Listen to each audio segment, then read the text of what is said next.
So today's tutorial will be all about creating a flyer for Valentine purpose. One of the things you'll be learning in this design tutorials has to do with how to create custom background, okay, how to blend multiple images to get the perfect background that will help you tell your story to your audience. Okay, so if you know me, I normally make use of Photoshop 2020. Okay, so first of all, I have to create the workspace on which this project will be carried out on. So on my Photoshop opened on my screen here, I'll have to click on the create new. Now after clicking on the create new button here, make sure you set your unit of measurement on inches, 4 units of height, 4 units of width, resolution remains on 300, color mode remains on RGB because we are not printing it, we are just using it for learning purpose and for social media purposes, okay, and mobile device purposes precisely. If this content is to be printed, you have to change the color mode to CMYK color format. Okay, so we'll click on create. So first of all, here is our Canva workspace. Now on our Canva workspace, I'll have to drag into the Canva workspace the resources I'll be using. Okay, here are the resources I'll be using for this project. Okay, so let me first turn them off. So first thing first, I have to create a gradient for this purpose. I'll come to my adjustment panel here, slide over to my gradient here. On my gradient here, I've already created a preset that I'll be using. Here is it. Okay, as you can see, here are the hex code. Your gradient panel is made up of, your gradient sliders are made up of 3 parts. The part at the left is called the highlight, the middle part are called the midtones, while these dark parts are called the shadows. So here are the hex code for my highlight. You can see them here. That's for the highlight. For my shadows, here are the hex code as well. You can see them on my screen. So after doing that, I will check, make sure they are positioned the way it is being positioned on my screen on the sliders. Okay, leave other settings the way they are and enable reverse option. Make sure it's selected and click on OK. So after doing that, next thing, you have to activate this other background here. So after activating this background, I want to apply a Gaussian blur to this. I'll come to my filter all the way to Gaussian blur.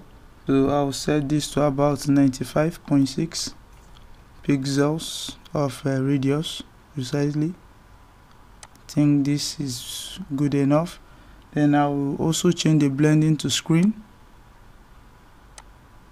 Okay, now after doing this, the next on the list is the light bouquet. Here is it. Drag it down here, enable it. After enabling it, I also change the blending mode of the light bouquet to saturation. So after changing it to saturation here, all I have to do is also blur it out a little bit as well, all the way to blur and Gaussian blur again. I'll reduce the pixels to about 4.2 precisely. Okay, adding of curves to this. Okay, so I'll come over here to my adjustment panel, turn on curve. I need to add a little bit of highlight and shadows to this. Okay, so first things first, I will add more of shadow to this. Okay, and a little bit of highlight to this. Okay, now after doing that, I'll enable the next image here called the stage.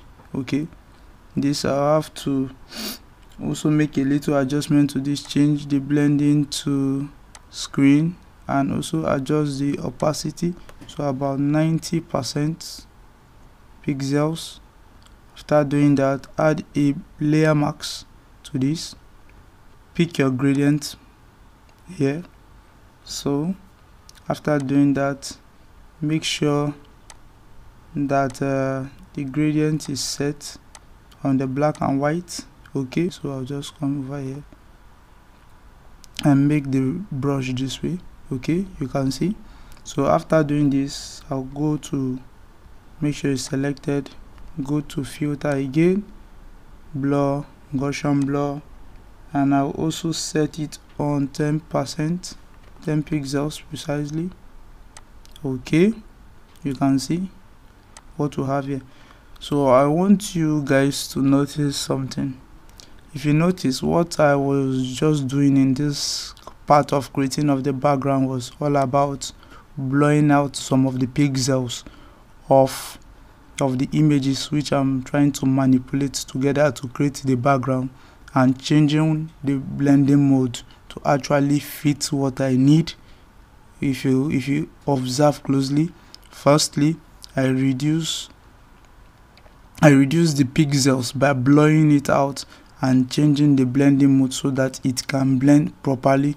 And if you notice, I also use curves to create highlights and shadows where needed, thereby creating contrast among all elements together at the same time. Okay, so after doing this, next I want to also create a little contrast again using my curves. Okay, now here I'll add a little bit of shadows to this. This is okay this way. Okay, I don't need it to be too strong. I think this is okay. So I'll come over here, select the whole, select the first layer, hold shift, select the last layer, hit Ctrl G on your keyboard to group it. Okay, and name this background. BG stands for background. So after doing this, the next phase is has to do with this. Okay, I'll enable this. Okay, if you can see this here, I'll come here, change the blending to multiply. Okay, after changing it to multiply again, I'll move over to my filter all the way to blur again and change the Gaussian to about 3.9. Okay, I don't need it to be too strong that much, so 3.9 is good enough. Okay, so that's for that. So the next thing here is the model image. I'll enable it. Okay, let me scale it up. Please notice that if you want to achieve if you want to maintain a good quality for your images, whenever you place them into your Photoshop workspace, always right click and make sure they are set as smart objects. Convert them to smart objects so that they will maintain quality and the image will not actually drop quality. Okay, so this is the model image. Come over here, scale it up as much as I want. I think this is okay. So come over here, hit Ctrl J to make a duplicate. I want to make a little adjustment to this all the way to other filter and high pass. I think this radius is okay for this. Change this to soft light and clip max it. Make sure it's clip maxed. This is before and this is after, before, after. So after doing that, come to my curve and to create a little bit of contrast, clip mask this again. Okay, adding a little bit of shadow where needed and a little bit of highlight where needed. I think this is okay for this. Okay, so after doing that,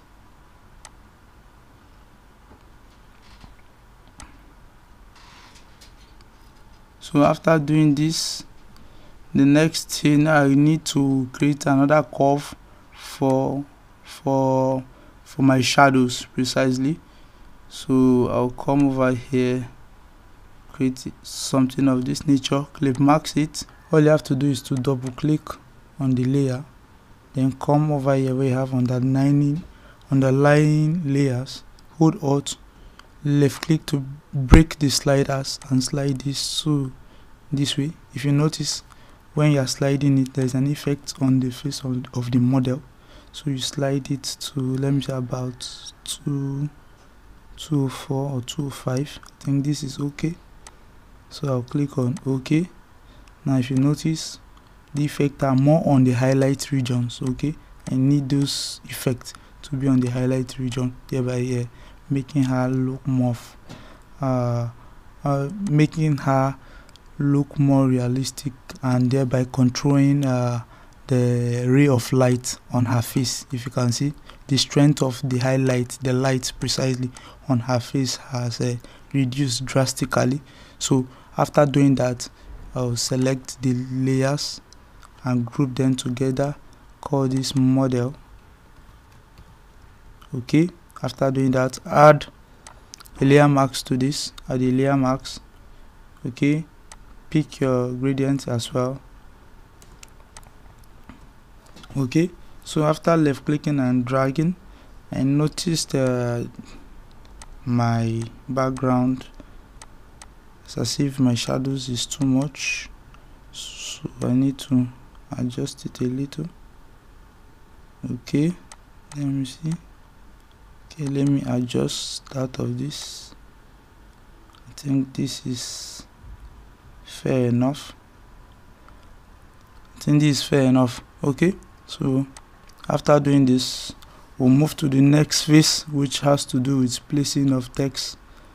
But before moving to that, let me work on this. Okay, this Hennessy bottle, I'll scale it down.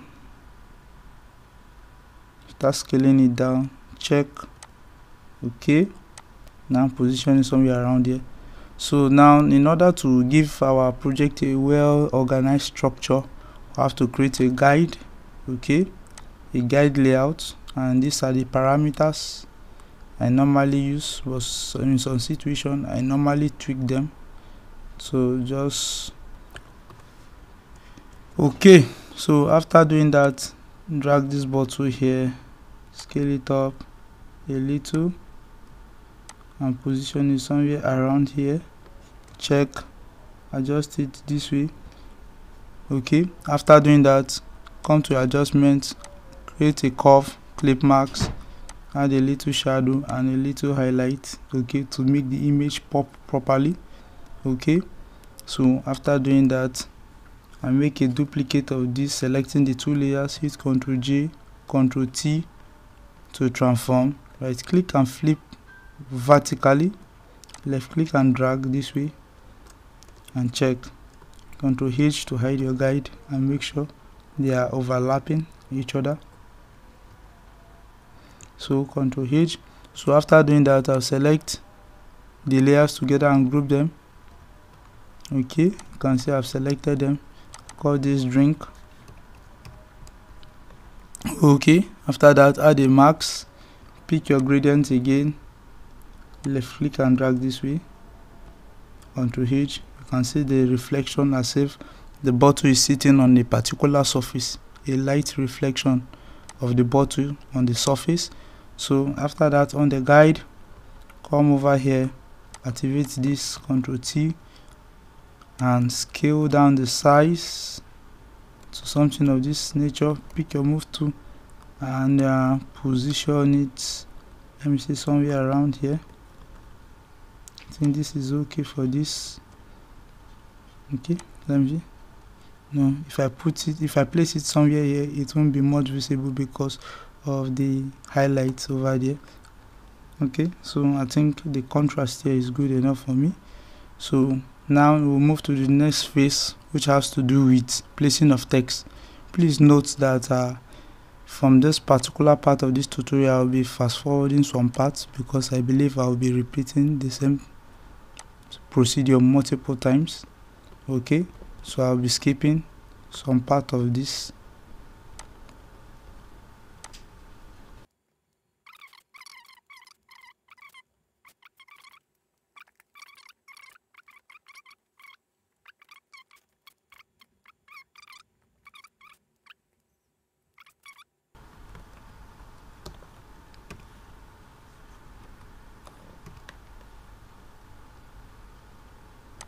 Okay, this is the font we are using. So the font size should be about 54. Okay, 54 precisely. So after doing that, make sure it's aligned. Ctrl A, pick your move to align it to the middle. I think this is good enough. Okay, let me still make a little adjustment to the model. So I'll turn off this chain icon here. Okay, hit Ctrl T, select the group.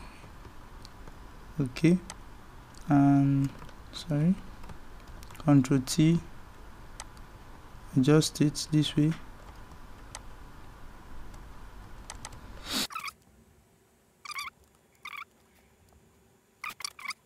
After placing this particular text, all I have to do is to double click, come to outer glow, and set your own the way I have mine on my screen here. Set them this way and you check. Okay, this is before and this is after. I did a little bit of light on the edges. Okay, so next phase, I will be bringing in this other set of text. Copy this in.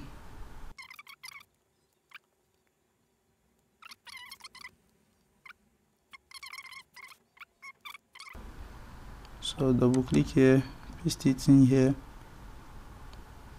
check, pick my move to drag it here, double click on the layer to give it a little bit of shadow, thereby creating contrast.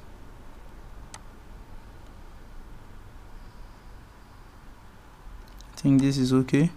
So place this beneath this, align, hold Ctrl left click on the rectangle. You notice my mouse pointer changes to this on this part of my screen.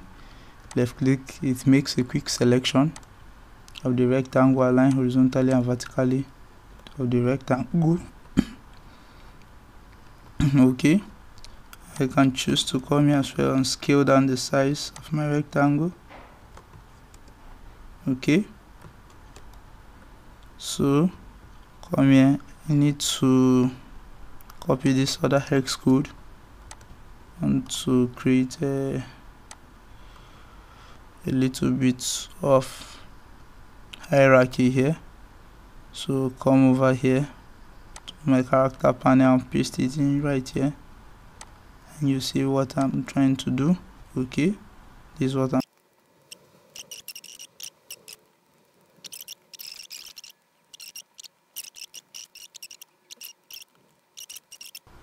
we have to place the date and time of this event, which is on the 14th 02 and 10 p.m. Okay, change this to Bebas Noir. Okay, let me adjust this way. I think this is good. Okay, reduce the trackings. I need them to be very close. Okay, why this? I'll select the time as well. Okay, after selecting the time, reduce to about, let me see, 13. 0.6. No, let me just scale it down this way. Okay, check, adjust, after doing that, select the set of text and reduce the leadings.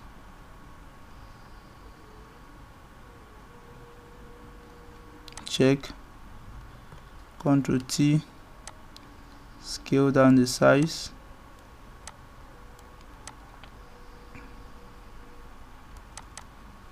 Okay, come over here,